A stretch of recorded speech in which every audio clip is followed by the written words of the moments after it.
सलाम, नमस्ते, सत श्री अकाल। मैं हूं रजा और आप देख रहे हैं रजाग्राफी की सबसे खास रिपोर्ट, अंतर्राष्ट्रीय प्राइम टाइम रिपोर्ट। हंसी आ रही है मुझे। एक वीडियो के अंदर पूरी दुनिया की तमाम बड़ी खबर। दोस्तों, क्या ही झांट जिंदगी है किसी व्यक्ति की कि कल तक किसी को गरियाए, फिर अगले कुछ समय बाद जो है उसको अपना दोस्त बताए। ये किसी और कॉन्टेक्स्ट में कह रहा हूं, कहीं और मत चिपकाइए कहीं और मत चिपकाना यार। कंट्रोल उदय, कंट्रोल। दोस्तों, तालिबान एक ऐसा आतंकवादी संगठन है जिसे भारत खुल्लम खुल्ला आतंकवादी कहता था। भारत के अंदर ऐसे हिंदूवादी संगठन और हिंदू समाज हैं भारी तादाद में कि अगर मुसलमान को हिंदुस्तान में गाली बकनी होती थी कुछ समय पहले, तो वो कहता है चल तालिबानी है क्या, ओ तालिबानी। और यही मोदी सरकार का रिकॉर्ड निकाल कर देख लो। ये मोदी सरकार इससे पहले जो अफगानिस्तान की सरकार थी उसका सपोर्ट करती थी फुल और तालिबान का विरोध करती थी और तालिबान को आतंकवादी कहती थी। हालात कैसे बदले हैं आप ये देखिए। अब जो तालिबान की सरकार आई है तो तालिबान के विदेश मंत्री पहुंचे हैं। ये देख लीजिए, वीडियो देख लीजिए। तालिबान के जो विदेश मंत्री हैं वो रूस पहुंचे हैं और पीछे, मतलब समझदार लोग समझ गए होंगे तस्वीर देख के कि यहाँ पर इस वीडियो के अंदर एक ऐसा भी व्यक्ति है जो भारत का एम्बेसडर है रूस के अंदर। वो भी पीछे की लाइन में खड़ा हुआ नजर आ रहा है। जाहिर सी बात है, हिंदू है, मोदी सरकार का एम्बेसडर है भाई, मोदी की तरफ से एम्बेसडर है। तो आज मोदी की हालत देखो कि मोदी सरकार उसी तालिबान के साथ हाथ मिला रही है, तालिबान के साथ खड़ी हुई नजर आ रही है। और मेन बात यह है कि जो अफगानिस्तान के विदेश मंत्री हैं, इन्होंने रूस में जाकर कहा है कि अमेरिका जो ये कह रहा है कि हमें अफगानिस्तान में हमारा मिलिट्री बेस चाहिए, तो मिलिट्री बेस तो छोड़ो, अफगानिस्तान में कोई विदेशी सैनिक नहीं होगा। मुंह पे तमाचा। और इसके बाद जो है वो आजकल में आप ये खबर देखेंगे कि भारत की राजधानी दिल्ली आएंगे अफगानिस्तान के यही विदेश मंत्री, तालिबान के विदेश मंत्री, तालिबान का नेता, तालिबान का व्यक्ति भारत में आएगा, जिसे कल तक मोदी जी आतंकवादी कहते थे और जितने मोदड़ी के हैं सारे मोदड़ी के आतंकवादी कहते थे। मैं तो ये इंतजार कर रहा हूँ, एडवांस बता रहा हूँ, गोदी मीडिया को आप देखिएगा, गोदी मीडिया इसको कैसे महिमा मंडन करता है, कैसे आज उस व्यक्ति को, उस तालिबान संगठन को ये भारत से जोड़ते और भारत का दोस्त बताते हैं, जो कल तक इसी तालिबान को आतंकवादी कह रहे थे। क्योंकि अब गोदी मीडिया को पता है कि अगर तालिबान को आतंकवादी कहा तो पिछवाड़े में तालिबान हाथ डालकर इनको पलट देगा। और आने वाले समय में ये जो मोदी सरकार तालिबान आज कर रही है, याद रखिएगा तालिबान का एम्बेसी भी भारत में खुलेगा, दिल्ली में खुलेगा। और जब दिल्ली में खुलेगा तालिबान की एम्बेसी, तो मोदी सरकार जो प्रॉफेट मोहम्मद सल्लल्लाहु अलैहि वसल्लम के खिलाफ काम कर रही है और ये जो आरएसएस और ये जो समाज है, ये मुसलमानों के खिलाफ जो आई लव मोहम्मद पर जो इन्होंने खेल खेला, मुसलमानों के घर तोड़े, जब भारत के अंदर ऐसी चीज़ें और होंगी और भारत के अंदर तालिबान की एम्बेसी होगी, तो आपको ये बात अच्छे से पता है कि तालिबान ये बर्दाश्त बिल्कुल नहीं करेगा। तालिबान जो है, इनका जितने मोदड़ी के हैं, ये तो सिर्फ गीदड़ भपकी देते हैं। वो भाई साहब डायरेक्ट मोदी जी से जाके 3 बातें कह देंगे और मोदी जी का ये हलक सूख जाएगा। तो बेहतर यहाँ ये था कि तालिबान को आतंकवादी ही मानते और तालिबान के साथ कोई डील ना करते। ठीक, हाँ, ऐसी बात है कि समझ में नहीं आ रहा तुम्हें कि रहा भाई कहना क्या चाह रहे हैं, लेकिन जो मैं कहना चाह रहा हूँ वो भारत की एजेंसियों को समझ में आ रहा है और जो समझदार है उनको समझ में आ रहा है। बाकी तो पोगो देखो। आगे सुनिए। मोदी सरकार सिर्फ यहाँ नहीं, मोदी सरकार ने पहली बार खुलकर तालिबान का साथ भी दिया है। जो बगराम एयरबेस जो मांग रहा है अफगानिस्तान के अंदर अमेरिका, पहली बार भारत सरकार, इसी मोदी सरकार ने खुलकर खिलाफ बोला है और अफगानिस्तान का साथ दिया है। कहा है कि इससे हालात खराब होंगे और विदेशी सैनिकों की जरूरत इस जगह पर नहीं है, हम तालिबान के साथ खड़े हैं। तालिबान ने जो कहा है कि हमारे यहाँ विदेशियों को कोई जमीन नहीं मिलेगी। तो यानी मोदी सरकार ने अब हाल ये हो गया है इनका, अल्लाह की कुदरत देखिए कि अब जब तालिबान को ये आतंकवादी कहते थे, अब उसका हाथ पकड़कर अपने कंधे पर रख रहे हैं, तुम तो हमारे भाई हो भाई। यूरोप ने रूस पर पाबंदी लगाई और भारत को धमकी दी कि तेल लेना बंद करो। तो मोदी सरकार ने गेम खेल दिया। मोदी सरकार ने क्या किया कि अब रशियन करेंसी लेना बंद कर दिया और पहली बार तेल के बदले भारत अब वहां रूस को चाइनीज करेंसी दे रहा है, यानी INR यानी इंडियन रुपीस नहीं बल्कि चीन की करेंसी में उसको पेमेंट कर रहा है, क्योंकि चीन से भी हमारे अब रिश्ते मोदी जी ने सही कर लिए हैं 56 इंच का छाती दिखाकर। यह होता है चाइना।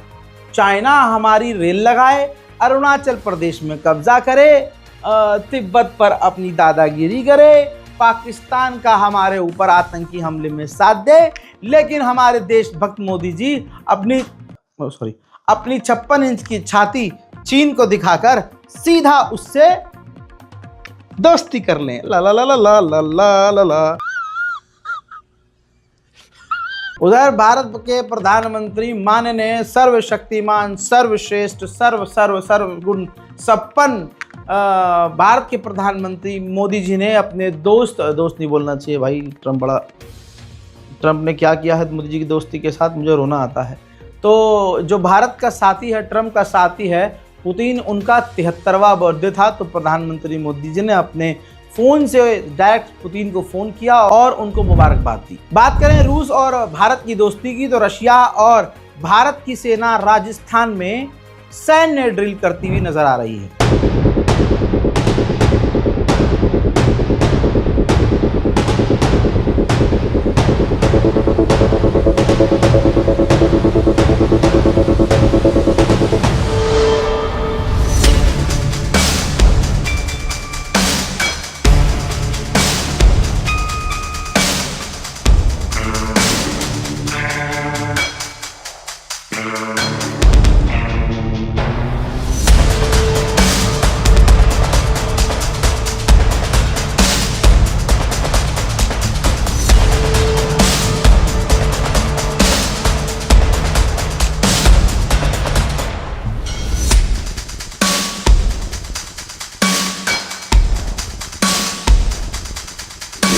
वहीं पाकिस्तान और पाकिस्तान में रहने वाले आम नागरिकों के लिए बड़ी मुसीबत सामने इंतज़ार कर रही है, क्योंकि लश्कर ने और इस्लामिक स्टेट खुरासान ने दोनों ने आपस में हाथ मिला लिया है पाकिस्तान के खिलाफ। पाकिस्तान के अंदर आतंकवादी हमले और ज़्यादा बढ़ जाएंगे और आप देखेंगे कि अपने ही आतंकवादी संगठनों को जो पाकिस्तान ख़त्म नहीं कर पाया, उनके हमलों का इल्ज़ाम भारत पर लगाया जाएगा। अमेरिकी ऑफिशियल ने कहा कि ताइवान चीन की टक्कर नहीं ले सकता और न दे सकता है उसको टक्कर। उसको अपनी GDP का 10% हिस्सा ताइवान को अपनी सेना पर, अपने डिफेंस पर खर्च करना पड़ेगा, तभी वो चाइना से थोड़ा बहुत सामना कर सकता है, वरना तो हालात ख़राब होंगे। देखिए ऐसा होता है, यही सूअर की नस्ल जो अमेरिका है, ये दूसरे छोटे मोटे देशों को भड़काता है और कहता है अरे हम तुम्हारे साथ हैं, तुम्हारे साथ जुल्म हो रहा है, आगे बढ़ो, हम तुम्हारे साथ हैं। फिर क्या होता है, वो बेचारा फुदक के आगे जाता है, सामने वाला भारी पड़ता है और रोता है वो दूसरा इंसान के साथ। आप तो बोला था पापा कि आप मदद करोगे, मदद करो। वो कहता है हाँ करेंगे मदद, आप हमें पैसे दो, हम आपको हथियार देंगे। ये अमेरिका की स्ट्रेटजी है। आप अमेरिका का इतिहास उठाकर देख लो। तो अब जो 10% GDP का खर्च करना होगा डिफेंस पर, जो ट्रम्प के एनवॉय ने कहा है, एक्सपर्ट ने कहा है ताइवान को, वो क्यों कहा है भाई? 10% मतलब मोटा पैसा ताइवान जब सेना पे खर्च करेगा तो हथियार खरीदेगा ना, तो हथियार किससे खरीदेगा? हाँ समझदार हैं आप, आगे बढ़ते हैं। अब देखिए इंसान की कमजोरी जब सामने आ जाती है तो छोटा बच्चा भी मजे ले लेता है। ताइवान के एक लीडर ने कहा है कि डोनाल्ड ट्रंप को नोबेल पीस प्राइज चाहिए। वो उन्हें तब मिल जाएगा अगर डोनाल्ड ट्रंप चाइना को रोक दें, समझा दें और शांति के लिए राज़ी कर लें और वो ताइवान पर हमला ना करे। ऐसे में हम भी डोनाल्ड ट्रंप को जो है डोनाल्ड ट्रंप को नोबेल पीस प्राइज के लिए नॉमिनी करेंगे। बड़ी खबर यह आ रही है कि चाइना के प्रधानमंत्री तानाशाह से मिलने कौन, अरे यार तुम हमसे अपने वाले के अलावा भी है यार, वो जो किम जोंग उन है नॉर्थ कोरिया के जो राजा साहब हैं, उनसे मुलाकात के लिए जाने वाले हैं। नॉर्थ कोरिया और चाइना की दोस्ती एक बार फिर से देखने को मिली है। समुद्र के अंदर नॉर्थ कोरिया के एक शिप को ट्रैक कर रहा था कनाडा का एक जहाज। आप देख रहे हैं हराए बना कनाडा का, शरीफ कोई नहीं है भाई। तो कनाडा जासूसी कर रहा था नॉर्थ कोरिया के एक जहाज की। पीछे से आता है चीन का एक फाइटर जेट जो कनाडा के जहाज को रोकता है, धमकाता है, इंटरसेप्ट करता है और इलाके से भगा देता है। उधर चीन ने खुराफाती दावा किया है, तहलका मच गया है। चाइना ने कहा है हमने J-16 से अमेरिका के एडवांस फाइटर जेट F-22 और F-35 को लॉक कर दिया था। तुर्की के पास जो F-16 है वो काफ़ी पुराने हो गए हैं, तो उनको रिप्लेस करने के लिए तुर्की कतर से उसके यूरो फाइटर जेट, वो भी सेकंड हैंड, लेने की तैयारी में है। नेपाल की जेनजी ग्रुप ने पूर्व प्रधानमंत्री ओली और उस वक्त के होम मिनिस्टर के ऊपर FIR दर्ज कर दी है। बहुत जल्द कार्रवाई की तस्वीरें सामने आ सकती हैं। तो दोस्तों, सबक सीखना चाहिए। प्रधानमंत्री हो, होम मिनिस्टर हो, तड़ीपार हो, कोई भी हो, मैं नेपाल की बात कर रहा हूँ। तो देखिए, अगर जनता जागरूक हो तो हो सकता है। उधर बांग्लादेश का देखो आप हरकत, सही से ससुरे खड़े नहीं हो पा रहे हैं और भारत को हराने का ख्वाब देख रहे हैं। चाइना से, रिपोर्ट आपकी स्क्रीन पर है, चाइना से 2.2 बिलियन की डील बेहद करीब है। चाइना से बांग्लादेश 20 J-10CE फाइटर जेट लेने की तैयारी में है ताकि भारत के फाइटर जेट को टक्कर दी जा सके। घर बुलाकर बेइज्जत करना कोई डोनाल्ड ट्रंप से सीखे। कनाडा के प्रधानमंत्री जो है चले गए फटी हालत में वहां, जब रिश्ते सही नहीं है तो क्यों जाना, लेकिन चले गए। अब डोनाल्ड ट्रंप ने सामने ही कनाडा के प्रधानमंत्री के सामने कहा कि कनाडा और अमेरिका का विलय हो सकता है और साथ में कहा कि रिश्ते बेहतर हो सकते हैं। उन्होंने जो है कनाडा के प्रधानमंत्री की पहले तारीफ की, कहा कि ये बहुत बढ़िया आदमी है लेकिन कभी कभी नास्टी हो जाते हैं। तो सामने वाले पत्रकार ने कहा कि जब ये इतने बढ़िया हैं तो आप इनसे डील क्यों नहीं कर रहे। तो डोनाल्ड ट्रंप ने कहा क्योंकि मैं भी एक महान इंसान हूँ, यानी अगला अगर महान है तो मैं भी उससे बड़ा महान हूँ कि मैं इससे डील नहीं करूँगा। डोनाल्ड ट्रंप की ये तंजिया बातों का जो नोक झोंक है, इसका वीडियो सामने आ चुका है, देखिए। He's a nice man, but he can be nasty. He can be very nasty. Maybe as nasty as anybody. How? I think Canada. Let me put it this way. I can tell you this because I deal with lots of leaders all over the world. He is a world-class leader. He's a man that knows what he wants, and I'm not surprised to see that he won the election and won it substantially. And I would think he's more popular now. He's a good man. He does a great job, and he's a tough negotiator. So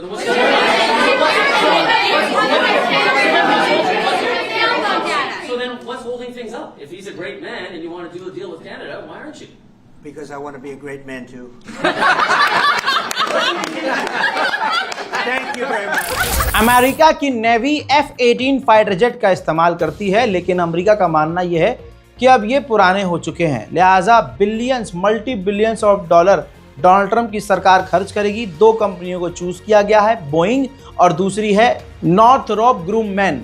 ये दोनों company अपने अपने fighter jet latest वाले model सामने present करेंगी और Donald Trump choose करेंगे कि बोइंग से या नॉर्थरोप से किस कंपनी के फाइटर जेट खरीदने हैं। पाकिस्तान के सिंध के इलाके का एक हादसा है, ट्रेन में धमाका हुआ, नहीं पता कि लोग कितने मरे हैं, लेकिन घायल कई लोग हुए हैं। ये भी कंफर्म नहीं है कि ये हमला किसने किया, लेकिन पाकिस्तान की लगभग हालत हर जगह ऐसा ही है। उधर वेनेजुएला और अमेरिका की कंडीशन खराब हो चुकी है। डोनाल्ड ट्रंप ने वेनेजुएला से अब हर तरह की बातचीत जो किसी चैनल से थोड़ी बहुत हो भी रही थी बंद कर दी है, यानी अब हालात और ख़राब हो गए हैं। अमेरिका कभी भी वेनेजुएला पर भी हमला कर सकता है। डोनाल्ड ट्रंप ने कम से कम 80 बार ये बोल दी है बात, एक बार फिर से जितने मोदड़ी के हैं सबके मुंह में मूतते हुए डोनाल्ड ट्रंप ने कहा कि भारत और पाकिस्तान खतरनाक तरीके से लड़ रहे थे। मैंने टैरिफ की धमकी दी, ट्रेड की धमकी दी और धमकी देकर मैंने इस जंग को रोका जिस जंग में 7 फाइटर जेट गिराए गए थे और मेरी बात इफेक्टिव है, मेरी बात मानी जाती है। Nobody's actually seen anything like it. Would you shift your position on tariffs in response to whatever? Well, I mean, look, my positions turned out to, everybody said I'm right. They find billions of dollars that they didn't even know they had. Recently, they said they found billions of dollars and they couldn't understand. I said, check the tariff shelf. And they come in the next hour and they said, sir, you're right. It was from the tariffs. We're a rich, really rich country again. But more importantly, maybe influence. If I didn't have the power of tariffs, you would have at least 4 of the 7 wars raging. I used tariffs to stop wars. If you look at India and Pakistan, they were ready to go at it. 7 planes we shot down. They were ready to go at it. And they're nuclear powers. And I don't want to say exactly what I said, but what I said was very effective. They stopped. And that was based on tariffs. It was based on trade. Tariffs are very important for the United States. We are a peacekeeper because of tariffs. Not only do we make, hundreds of billions of dollars, but we're a peacekeeper because of tariffs.